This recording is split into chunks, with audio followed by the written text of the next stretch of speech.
Hello friends, welcome to my YouTube channel. તો આજે હું તમારી સાથે શેર કરવા જઈ રહી છું ઠંડીમાં ખાવાની મજા પડે તેવું કોબીનું મંચુરિયન। આ જે મંચુરિયન છે તે આપણે ગ્રીન મંચુરિયન બનાવીશું અને કોઈ પણ પ્રકારના સોસનો ઉપયોગ કર્યા વગર બનાવવાના છીએ। તો ચાલો આપણે શરૂઆત કરીએ કોબીનું ગ્રીન મંચુરિયન બનાવવાનું। તો એના માટે સૌપ્રથમ અહીંયા મેં કોબી લીધી છે, જેને પાણીથી વોશ કરી લીધી હતી અને આ રીતે મેં કટ કરી લીધી છે। તો હવે આપણે એને ચોપરમાં એડ કરી દઈશું। તો ચોપરમાં આપણે એને ઝીણી ઝીણી જ ક્રશ કરી લઈશું। તો આ રીતે જે કોબી છે એને આપણે ચોપ કરી લીધી છે અને હવે આપણે એને એક બાઉલમાં બહાર કાઢી લઈશું। ત્યાર પછી હવે જે બાકીની કોબી હતી એને પણ આપણે આ જ રીતે ચોપરમાં એડ કરીશું અને ઉપરથી હવે આપણે આ રીતે થોડા કેપ્સિકમ એડ કરીશું અને એને પણ આપણે ઝીણા ઝીણા ચોપ કરી લઈશું।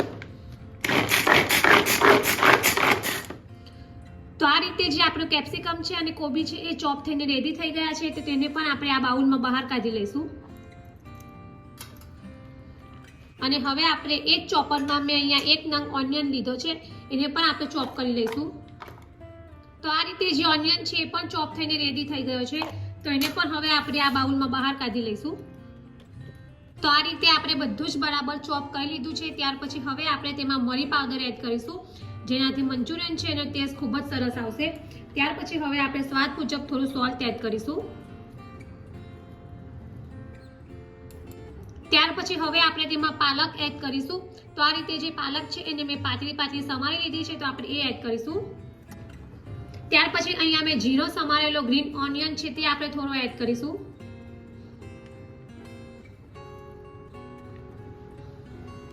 ત્યાર પછી અહીંયા મેં કોર્નફ્લોર લીધો છે તે આપણે 2 ચમચી એડ કરીશું। ત્યાર પછી મેંદો લીધો છે એ આપણે એડ કરીશું, એ પણ આપણે 2 ચમચી જ એડ કરીશું। ત્યાર પછી અહીંયા મેં ચણાનો લોટ લીધો છે એ આપણે 2 ચમચી એડ કરીશું અને જરૂર પડે તો આપણે બીજો લોટ પાછો એડ કરીશું અને હવે આપણે આ બધી વસ્તુને એકદમ સરસ રીતે મિક્સ કરી લઈશું અને જો લોટની જરૂર પડે તો આપણે થોડો થોડો લોટ એડ કરીશું। તો હવે આપણે આ જે મિશ્રણ છે એમાં આદુ મરચાં અને લસણની પેસ્ટ એડ કરીશું, તો 1 ચમચી જેટલું જ આપણે એડ કરીશું અને હવે બધી વસ્તુને એકદમ સરસ રીતે મિક્સ કરી લઈશું।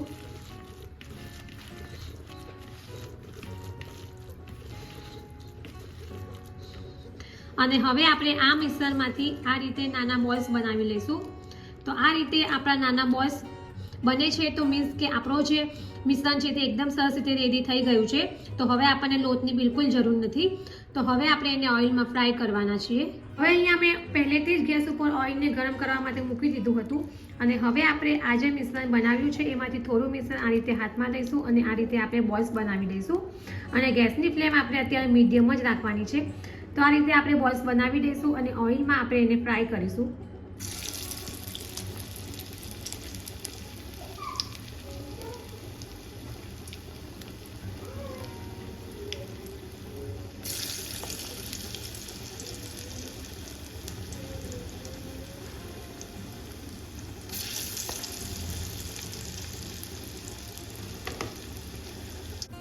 તો આ રીતે આપણા જે મંચુરિયન બોલ્સ છે તે ફ્રાય થઈને રેડી થઈ ગયા છે।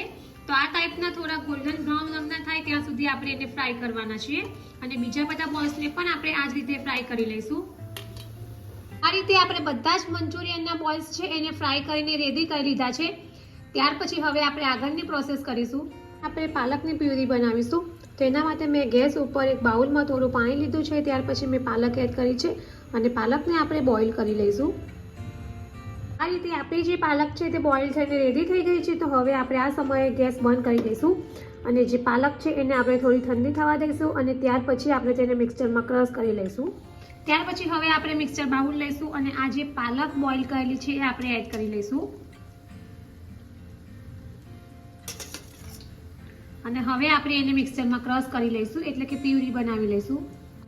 તો આ રીતે આપણી જે પાલકની પ્યુરી છે એ બનીને રેડી થઈ ગઈ છે। ત્યાર પછી હવે આપણે આગળની પ્રોસેસ કરીશું। તો હવે ગેસ ઉપર મેં કઢાઈ લીધી છે, તેમાં 2 થી 3 ચમચી ઓઇલ લીધું છે અને ત્યાર પછી હવે આપણે તેમાં ઝીણું સમારેલું લીલું લસણ છે એ એડ કરીશું। ત્યાર પછી આપણે તેમાં 1 ચમચી આદુ મરચાં લસણની પેસ્ટ એડ કરીશું અને એકદમ સરસ રીતે મિક્સ કરી લઈશું.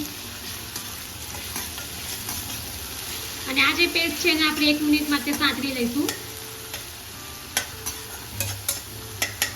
ત્યાર પછી હવે આપણે તેમાં ઝીણું સમારેલું કોબીજ છે, કેપ્સિકમ છે અને ઓનિયન છે એ એડ કરીશું.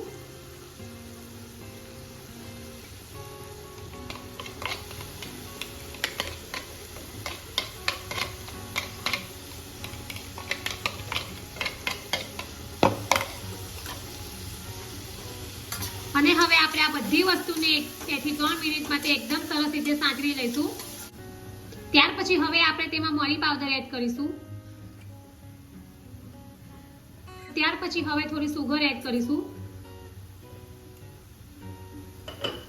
ત્યાર પછી હવે આપણે થોડું સોલ્ટ એડ કરીશું અને બધી વસ્તુને એકદમ સરસ રીતે મિક્સ કરી લઈશું. તો આ રીતે લગભગ 2 મિનિટ જેવું થઈ ગયું છે અને ત્યાર પછી હવે આપણે જે પાલકની પ્યુરી બનાવી છે એ એડ કરી દઈશું.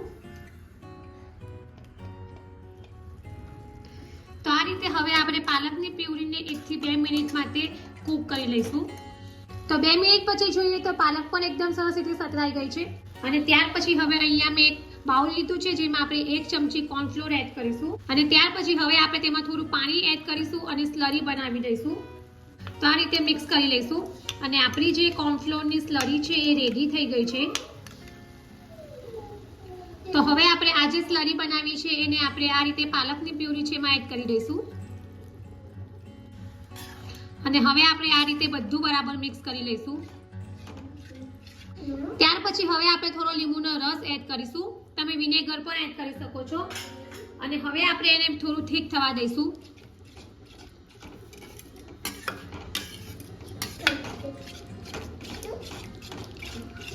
તો આ રીતે આપણે મિક્સ કરી લઈશું અને થોડું ઠીક બેટર થાય ત્યાં સુધી આપણે એને થવા દઈશું.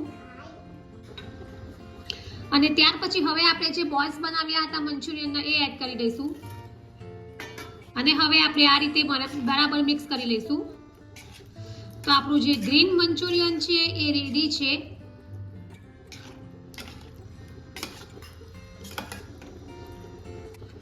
અને હવે આપણે ગેસ ઓફ કરી દઈશું.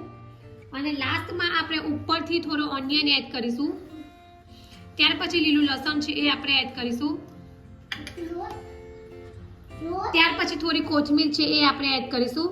અને હવે આપણે આપણું જે મંચુરિયન છે એને સર્વિંગ પ્લેટમાં સર્વ કરીશું.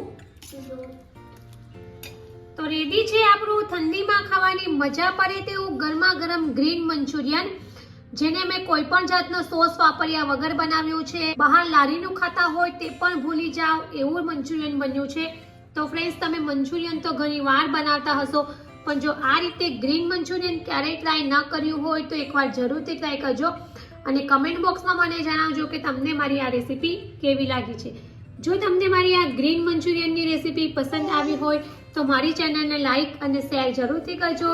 અને આવી જ બીજી નવી નવી રેસીપીઓ જાણવા માટે મારી ચેનલને સબસ્ક્રાઇબ કરવાનું ભૂલતા નહીં. તો ફરી પાછા આવા જ નવા વિડીયો સાથે મળીશું. ત્યાં સુધી bye bye and thank you for watching my video.